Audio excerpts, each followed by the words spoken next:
드니라는 제목으로 하나님 말씀 전하겠습니다. 2024년도 마지막 제주 주일을 저희들이 보내면서 늘 그렇듯 한 해 마지막에 설 때면 앞으로 살아갈 날도 바라보겠지만 그동안 걸어온 지난 세월을 돌이켜 보게 됩니다. 어느덧 살아온 날이 더 많아지고 있음을 깨닫게 되기도 하면서 우리의 인생의 끝, 인생의 은퇴는 어떻게 이루어질 것인가 걱정하기도 하고 또 돌아보기도 하죠. 은퇴해서 남은 여생을 보내고 있는 노인들이 꼭 반드시 가게 되는 대학들이 있다고 합니다. 은퇴했는데도 또 대학을 간다는 거죠. 어떤 대학을 가나 봤더니 대학도 아주 쟁쟁해요. 서울공대, 연세대, 고려대, 건국대, 전국대. 서울공대는 서럽고 우울해서 공원에서 시간 보내는 노인들이 가는 대학이에요. 연세대는 연금으로 세상 구경하는 노인이 가는 데예요. 고려대는 고상하게 여행이나 다니는 돈이 많은 노인들이 가는 대학. 건국대, 건강한 몸으로 국민연금을 받고 사는 노인. 전국대, 전철, 국철로 종일 시간 보내는 노인. 좀 우울하죠? 더 우울한 얘기 하나 더 해드릴까요? 은퇴 후 남자의 생존법이라는 글이 있어요. 쭉 여러 가지가 있는데 그 중에 몇 가지를 꼽으면 두어 시간 정도 전화로 수다를 떤다고 해서 아내를 결코 나무라지 마라. 수다는 아내의 오랜 취미이자 일종의 사회활동이다. 만일 아내가 취미와 사회활동을 제대로 못한다면 그 스트레스는 전부 그대에게 돌아갈 것이다. 냉장고 속의 일에 대해서는 결코 간섭하지 말라. 냉장고는 아내의 일기장과 같다. 그 속에서 무언가 상해가고 있다는 말 따위의 말은 아내에게 모욕을 주는 행위이다. 아내가 식사 준비할 때 식탁을 닦고 수저를 놓고 밥을 퍼라. 가만히 앉아서 밥을 받아먹는 파렴치한 행동을 하다가는 그릇 깨지는 일이 잦을 것이다. 이 글의 제목이 은퇴 후 남자의 생존법이라고 해요. 설교를 준비하면서 몇 번을 읽을 때마다 참 많은 것을 느꼈는데 사실은 하나같이 지금 저의 이야기를 하는 것 같아서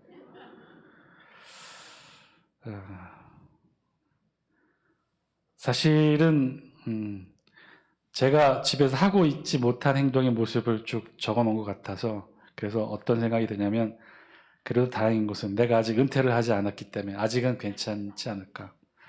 그러면서도 언젠가 조만간 은퇴를 하게 되면 나에게도 곧 닥칠 일이겠구나 하는 생각으로 우울해지기도 합니다.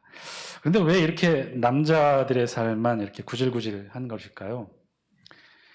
남자의 삶도 그렇지만 은퇴 이후의 삶이 다들 그만큼 힘들고 어렵다는 것이겠죠. 요즘은 은퇴 정년도 연령도 매우 빨라졌어요. 공무원 은퇴 정년이 몇 세인가요? 지금 60세죠. 62세 연장이 됐나요? 원래 국가에서 장려하는 정년은 아마 공무원 정년일 겁니다. 네, 일반 대기업에서는 그럼 어떻게 될까? 그거보다 더 짧다는 거예요. 이게 2021년 기사인데요. 정년 60세 직장인들은 지금 현재 직장인들은 51세면 부장 달고 퇴직할 듯. 이건 21년 기사고요. 2023년도 작년 조선일보 기사는 더 빨라졌답니다. 정년 연장 이후 퇴직 53세에서 평균 49.3세로 오히려 빨라졌다는 거예요. 50세도 안 되는데 퇴직을 하게 된다는 거죠. 이런 거 보면 도시보다는 시골이 더 훨씬 좋은 것 같습니다.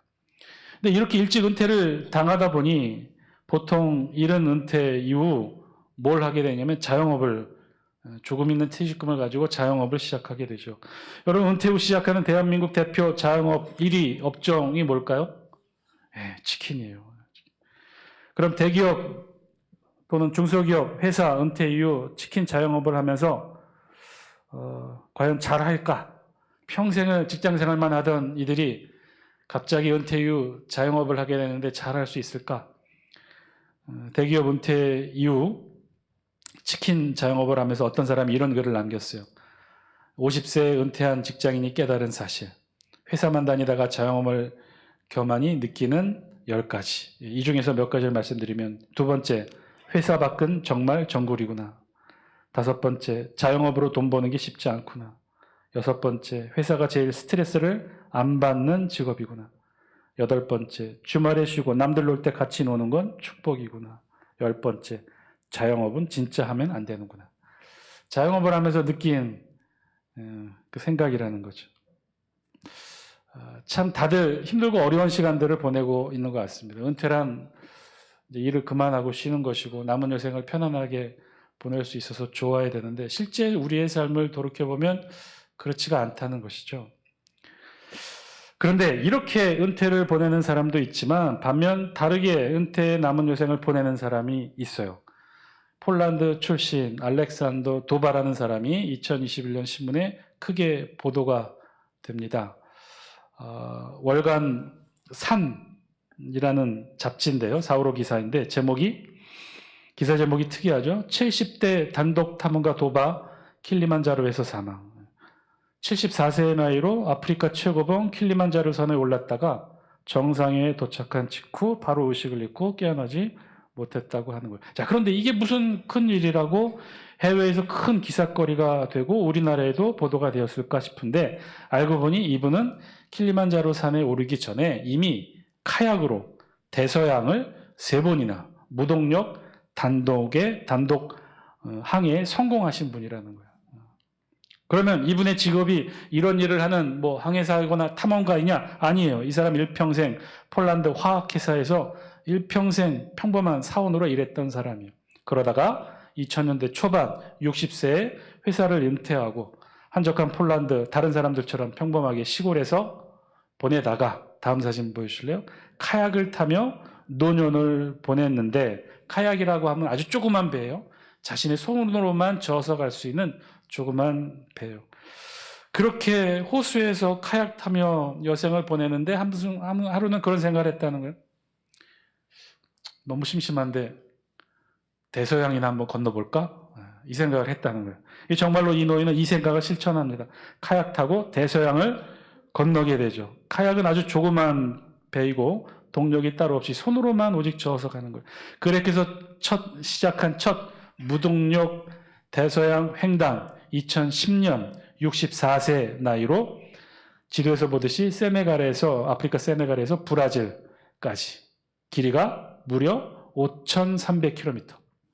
아래에 있는 두 지점을 왕복 횡단에 성공한 거예요. 그러면 왜 세네갈에서 브라질까지 갔을까? 지도를 보면 이 두 지점이 가장 짧은 대서양 횡단 코스라는 거죠. 자, 그렇게 성공한 할아버지가 이 루트가 못내 아쉬웠는지 2013년 67세의 나이로 두 번째 대서양 횡단합니다. 그 횡단 코스가 점 찍어 놓은 게 포르투갈 리스본에서 미국 플로리다까지 제일 넓은 구간, 대서양 중에서 가장 제일 넓은 구간, 길이로 장장 8,600km, 이것을 무동력 손으로만 저어서 조그만 배 카약으로 횡단에 성공합니다. 다음 사진 보여주실래요? 자, 그런데 이것도 아쉬웠는지 세 번째 대서양 횡단을 도전합니다. 2017년에 나이 71세에 도전을 해요. 프랑스에서 미국의 뉴저지까지. 이 길이도 만만치 않아요. 6,600km. 71세. 그래서 이제 그렇게 포스터에 기사가 됐던 거죠. 다음 사진 보여주실래요? 71세 노인의 거침없는 도전. 3번씩이나 대서양을 횡단을 했습니다. 그런데 더 놀라운 사실은 이게 끝이 아니었다는 거죠. 바다는 이제 충분히 즐겼다고 생각했는지 2021년 74세의 나이로 이제는 아프리카에서 가장 높다고 하는 킬리만자로 산에 도전합니다. 이 산의 높이가 얼마나 될까요? 산 한번 보여주실래요? 아프리카에서 제일 높은 산이에요. 5,800m. 이렇게 말하면 잘 감이 안 오시죠? 우리나라에서 가장 높은 산, 백두산 2개를 합친 것보다도 더 높은 산이 바로 이 아프리카의 킬리만자로 산이에요. 이 산에 74세 나이로 도전합니다. 한평생 직장 생활하다가 딱 대서양 3번 횡단하신 이 노인, 74세 노인이 아프리카에서 가장 높은 산 킬리만자로 산에 성공을 할까요? 예, 성공해요. 정상까지 오릅니다. 그리고 기념사진 찍기 전에 잠시 쉬겠다고 말한 뒤 바위에 앉은 채로 그대로 죽었다고 하네요.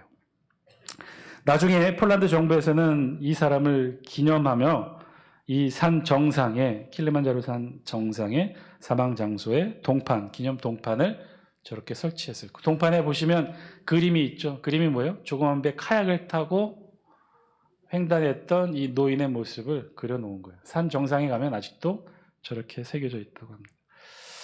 우리 은퇴 없는 삶을 살고 싶지만 우리에게 은퇴가 어쩔 수 없이 우리도 은퇴를 맞이하게 되는 삶을 살 수밖에 없죠. 우리 모두 그래서 은퇴를 앞두고 있거나 아니면 은퇴의 삶을 살아가고 있는 것 둘 중에 하나의 삶을 우리가 지금 살고 있겠죠. 그러면 어떻게 맞이해야 좋은 은퇴의 삶을 살 수 있게 되는 것일까요? 우리는 그런 세상 사람의 고민에 대해서 한 가지 더 은퇴를 고민하고 있죠. 우리 신앙에서 은퇴는 그럼 어떻게 맞이해야 되고 어떻게 우리가 준비해야 될까? 성경에서 말하고 있는 바람직한 은퇴의 모습은 어떤 것일까? 우리 성경은 은퇴에 대해 어떻게 말씀하고 있을까? 오늘 그 사실을 우리 성경이 증거하고 있습니다. 우리 성경은 바울의 입을 통해 바른 신앙의 은퇴의 삶에 대해서 말씀하고 있어요. 우리 다 함께 6절 말씀 영상을 통해 같이 함께 읽습니다. 시작. 전제와 같이 내가 벌써 부어지고 나의 떠날 시각이 가까웠도다. 바울은요, 자신의 삶, 전생의 삶을 돌아보면서 이렇게 표현하고 있어요. 전제와 같이 내가 벌써 부어지고 나의 떠날 시각이 가까웠도다. 바울이 표현하고 있는 이 말씀의 의미가 뭘까요? 전제와 같이 내가 벌써 부어졌다. 전제란 무엇일까? 전제란 이스라엘의 제사 제도 중에 한 가지 종류를 의미합니다. 우리가 아는 이스라엘의 제사 종류는 이스라엘의 5대 제사라고 해서 5개 제사를 알고 있죠. 번제, 소제, 화목제, 속제제, 속건제. 이 5가지를 통틀어 이스라엘의 5대 제사라고 하는데, 그런데 이는 목적에 따른 제사의 분류 중에 하나고요. 여기에 방법에 따른 분류로 4가지 제사가 또 있습니다. 헌신의 의미로 드리는 이 4가지 드려서 다 태워드리는 화제가 있고요. 그리고 흔들어 드리는 요제가 있고 올려 드리는 거제가 있어요. 그리고 마지막 한 가지 방법의 제사가 있는데 그건 뭐냐? 다 부어 드리는 전제가 있습니다. 그래서 이 전제는요, 다 부어 드리는 거예요. 포도주나 제물의 피 한 방울까지 번제단 위에 올려진 제물 위에 다 부어지는 게 바로 이 제사의 한 종류 방법, 전제를 의미합니다. 그래서 이스라엘 백성들에게 전제하면 이 다 부어드리는 제사를 떠올리게 된다는 거죠. 이스라엘의 제사 제도는 그래서 여러 종류가 있는데 5가지에 4가지 총 9가지 종류의 제사가 있는데, 근데 보통 어떻게 제사를 드리냐면 한 가지만으로 제사를 드리고 있지는 않다고 해요. 그러니까 한 가지 제사를 드릴 때 몇 가지를 섞어서 같이 제사를 드리는 거죠. 번제를 드릴 때 소제로 곡물도 함께 더 드리고, 그리고 나중에 꼭 전제로 포도주를 부어 드리는 형식, 번제, 소제, 전제, 이런 식으로요. 화목제, 전제, 소제, 화목제, 전제, 이런 식으로 몇 가지 제사가 함께 드리는데 그때마다 꼭 추가하여 뭔가를 더 제사를 드린다면 반드시 추가되는 제사가 바로 전제였다는 거예요.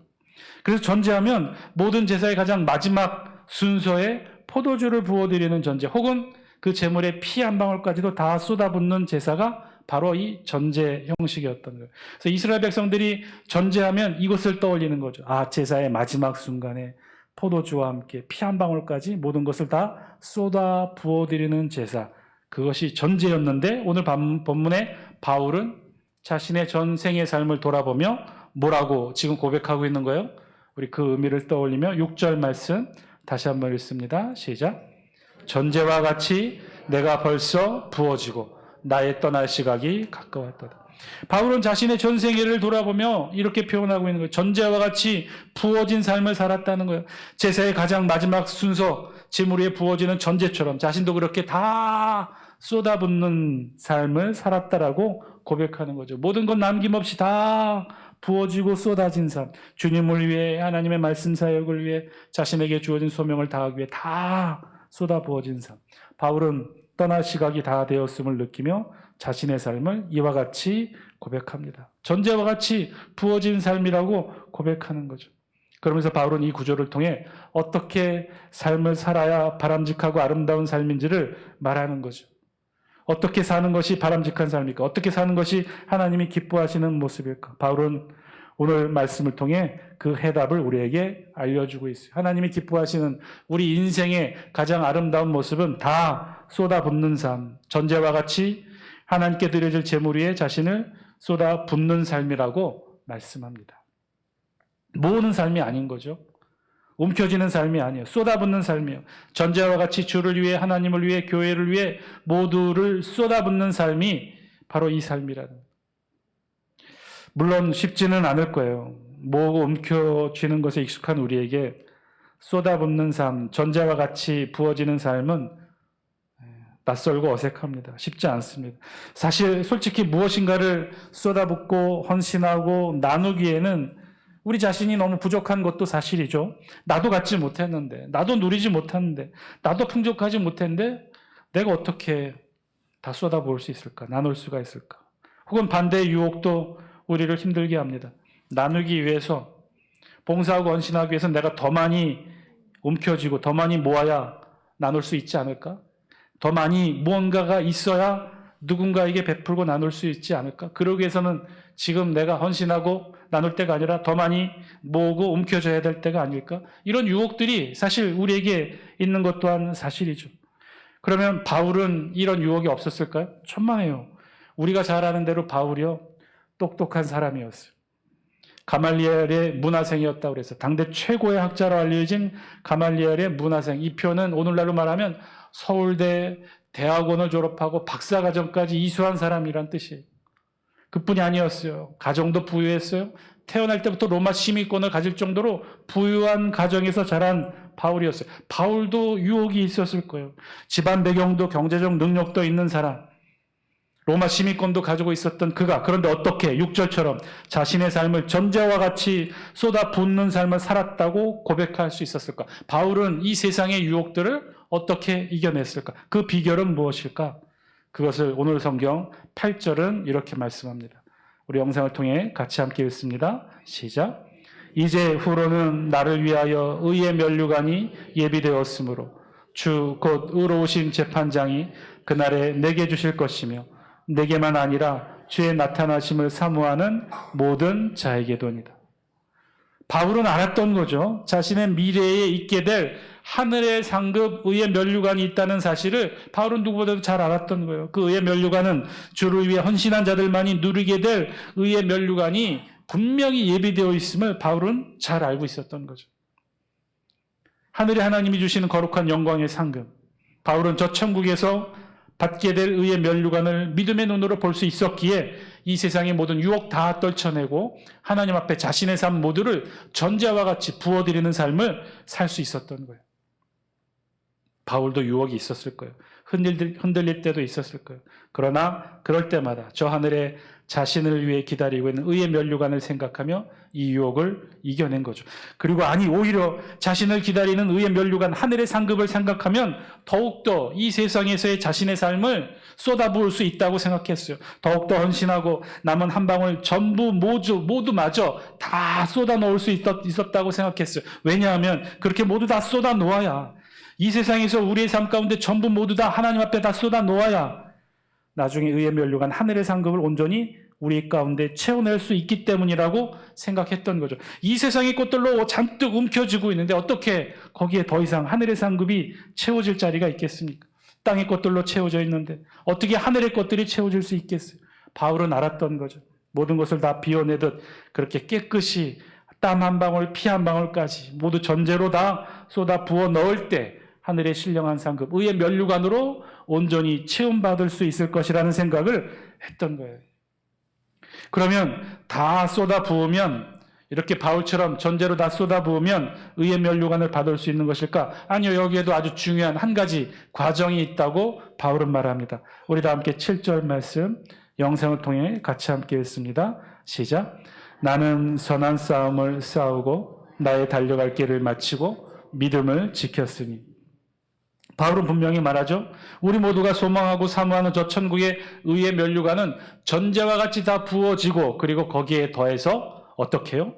선한 싸움 다 싸우고 달려갈 길 마치고 믿음을 지킨 자들이 이 의의 면류관을 누릴 것이라 말씀하고 있습니다. 사랑하는 장수교 성도 여러분, 오늘 말씀을 통해 우리에게 주신 하나님의 음성 저와 여러분들이 들을 수 있게 되기를 바랍니다. 우리가 그토록 사모하는 하늘의 상급, 의의 면류관, 전제와 같이 부어지고 선한 싸움을 싸우고 달려갈 길 마치고 믿음을 지킨 자들이 누릴 수 있는 하늘의 영광이라고 말씀합니다. 어쩌면 바울은요, 이 모든 의의 면류관을 받는 과정을 믿음을 지켰다고 하는 한마디로 다 표현하고 있는지 모르겠어요. 전제와 같이 부어지고 선한 싸움 다 싸우고 달려갈 길 마치는 것이 우리의 믿음을 지키는 일이라고 바울은 말하고 있는 거죠. 이 모든 과정이 우리의 믿음을 지키는 일이라는 거예요. 우리의 믿음을 지키기 위하여 열심히 최선을 다하여 그렇게 신앙의 삶을 살아가라고 오늘 본문을 통해 바울은 우리에게 말씀하고 있어요. 사랑하는 장수교 성도 여러분, 믿음을 잘 지키시는 여러분 되시기를 주의 이름으로 간절히 축원드립니다. 은퇴를 바라보며 우리의 여생의 종착역을 바라보며 이런저런 생각들, 목표들, 꿈들도 있겠지만 우리에게 더 중요한 신앙의 목표가 있다면 바로 이것, 믿음을 지키는 일인 줄 믿습니다. 아이고, 목사님, 내 신앙생활이 하루 이틀도 아닌데 수십 년, 아니 평생을 그리스도인으로 살아왔는데 내가 이 믿음 하나 못 지키겠습니까? 혹시 이 자리에 그렇게 생각하시는 분 계시나요? 여러분, 장담하지 마세요. 그 장담조차도 교만입니다. 이 시대 최고의 신앙인으로 꼽혔던 한경직 목사님도 노년의 마지막을 신앙과 믿음을 지키는 일이 얼마나 힘든 일이었음을 깨닫는 삶을 살았는지도 모릅니다. 그 고귀하신 목사님께서, 한평생 그렇게 고귀한 신앙을 지켰던 목사님께서도, 모든 신앙인들의 귀감을 얻으며 살아오신 그 목사님도 마지막까지 온전한 믿음 지키는 것이 너무나 어려운 사실이었음을 절감했어요. 왜 그러는지 아세요? 그 목사님 노년에 치매가 왔어요. 치매도 아주 특별한 치매예요. 일생의 기억 중에 좋은 기억은 다 까먹고 안 좋았던 기억, 억눌렀던 기억들만 다 기억하는. 명절에 인사차 찾아온 목사님, 장로님들 다 하나같이 멱살 잡고 욕하고, 그 옛날 당회 때 나를 반대했고 그 옛날 당회 때 나의 의견을 무시했던 그 장로들, 그때는 목사님 신앙으로 인격으로 눌러왔던 그 모든 일들을 다 기억해내며 쏟아내며 욕을 쏟아붓고 어찌나 그렇게 화를 내고 미워하는지. 남은 요생 일평생 그렇게 신앙으로 눌러왔던 그 모든 감정 다 폭발하며 남은 요생을 살았다는. 그래서 급기야 마지막에는요, 사모님께서 아무도 찾아오지 못하도록 그렇게 두 분이 홀로 여생을 보내셨어요. 여러분, 누가 장담할 수 있어요? 우리 생의 마지막이 지금처럼, 지금 앉아있는 여러분들처럼 당당하고 고귀하게 우리의 신앙과 믿음을 지킬 수 있다고 도대체 누가 장담할 수 있을까요? 여러분, 기도하세요. 우리의 마지막이 부끄럽지 않는 믿음 지키는 삶이 되게 해달라고 기도하시기 바랍니다.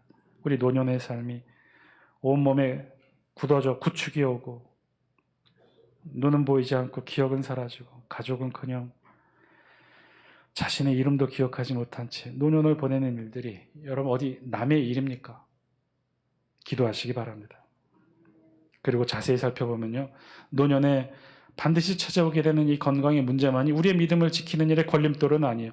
여러분, 지금 여러분들이 가지고 있는 믿음은요, 충분히 건강하고 깨끗하고 순수한 믿음입니까? 하나님이 기뻐하시는 믿음일까요? 오늘 바울의 고백처럼 전제로 부어지고 선한 싸움 다 싸우고 달려갈 길 다 마친 내가 믿음을 지킨 그런 순수한 믿음일까요?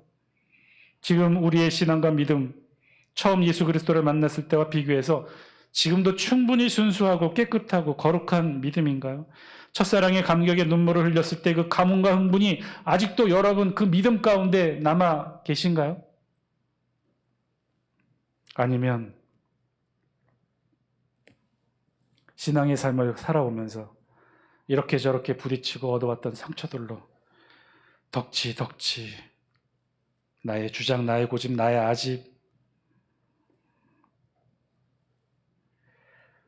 믿음을 끝까지 지키시는 여러분 되시기를 주의 이름으로 간절히 축원드립니다. 끝까지 순수하게 하나님의 기뻐하시는 믿음으로 지켜나가시는 여러분 되시기를 바랍니다. 나의 이익과 나의 주장, 나의 고집으로 뭉쳐진 믿음과 신앙이 아니라 처음 주님의 사랑과 하나님의 뜻을 잘 간직하고 있는 그 신앙과 그 믿음으로 끝까지 잘 지켜나가시는 여러분 되시기를 바랍니다. 처음 신앙, 처음 믿음, 그 순수했던 하나님이 기뻐하시던, 그래서 말씀과 찬양과 기도와 예배만 있으면 더없이 행복했던 그 시절, 그 신앙과 그 믿음 그대로 잘 지켜나가게 하여 주옵소서. 그래서 하늘의 하나님이 예비해 두신 의의 면류관 받게 하여 주옵소서. 기도하시는 여러분들의 기도의 제목 되기를 바랍니다. 그리고 오늘 너무나 안타까운 사고의 소식 전해 듣게 됩니다. 전남 무안공항 여객기 추락 사고로 181명 중에 지금 2명만 구조된 상태고 나머지 생사의 확인이 안 되는 중에 있습니다. 하나님, 이 나라 이 민족 도와주옵소서. 하나님의 정의와 공의가 바로 세워지게 하여 주옵소서. 더 이상 안타까운 인간의 욕심으로 인한 희생이 없도록 하나님께서 이 나라 이 민족 지켜주옵소서. 유가족들과 사고를 당한 이들을 하나님 위로하여 주옵소서. 여러분 마음과 함께 기도해 주시기 바랍니다. 우리 다 함께 기도드리겠습니다.